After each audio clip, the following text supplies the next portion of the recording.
पटना के फुलवारी शरीफ थाना अंतर्गत हिंदुनी गांव में 2 बच्चियों के साथ रेप एवं हत्या का सफल उद्भेदन करते हुए पटना पुलिस के प्रेस विज्ञप्ति। एमए न्यूज लाइव के लिए नीरज कुमार की विशेष रिपोर्ट पटना से। दूसरी बच्ची मृत अवस्था में इस संबंध में फुलवारी शरीफ में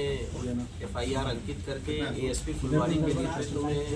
एक टीम का गठन किया गया था, जिसमें IPS professor Diksha Patna SSP DSP professor Chinki, इसके अलावा टेक्निकल सेल के inspector Deepak, SHO Naubatpur, SHO महिला थाना, SHO बेऊर और कई ऑफिसर्स लगाए गए थे। उसके बाद जो है हम लोगों ने कई वैज्ञानिक तरीके से और जो हमारा ट्रेडिशनल तरीका है इन्वेस्टिगेशन का, लोकल लेवल पर जाके मल्टीपल टीम्स बना के हम लोगों ने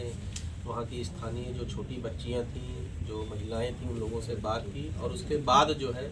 जो इन्फॉर्मेशन मिली थी उसके आधार पर, संदेह के आधार पर हम लोगों ने 2-3 लोगों को जो है पूछताछ के लिए ले आए थे। पूछताछ के क्रम में जो है इस पूरे मामले का उद्भेदन हुआ है और अभी तक जो बात आई है वो ये है कि एक व्यक्ति हैं, उसी जो आलमपुर गांव है उसके बगल में लगे हुए गांव में, वहाँ देवानंद राय उर्फ भोपलू, उनके द्वारा ये घटना कारित की गई है। अनुसंधान के क्रम में हम लोग जो घायल बच्ची है उससे भी जब लगातार एम्स में हमारी जो IPS प्रोफेशनल है दीक्षा और DSP जो इस केस की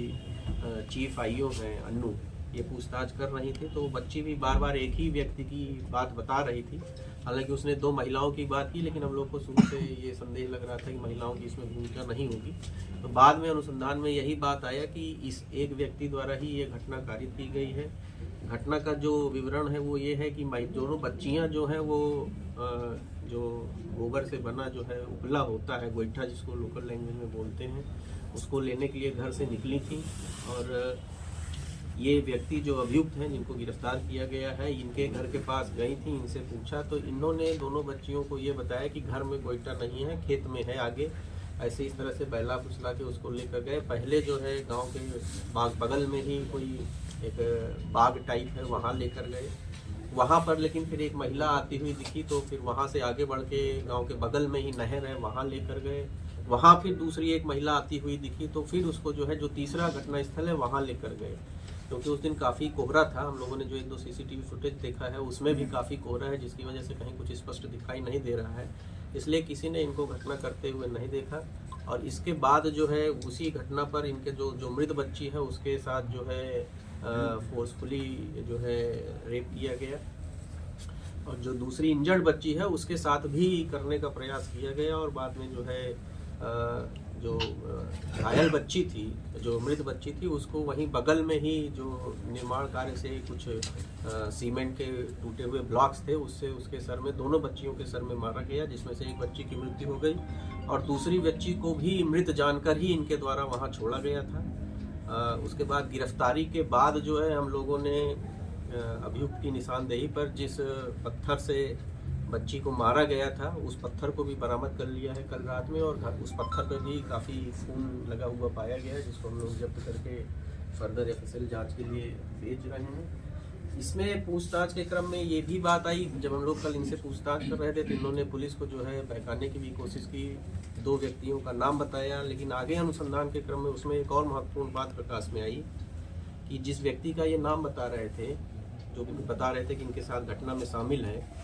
उसकी बच्ची को भी इन्होंने जो है 3-4 महीने पहले गोद में उठा के ले जाते हुए देखा था, लेकिन उसकी माँ ने देख लिया था और उसके बाद शोरगुल करके उसको बचाया था और उस संबंध में भी गांव वालों ने इनके साथ कुछ हल्की फुल्की मारपीट और गाली गलौज किया था, लेकिन इस घटना की सूचना पुलिस को नहीं दी गई थी।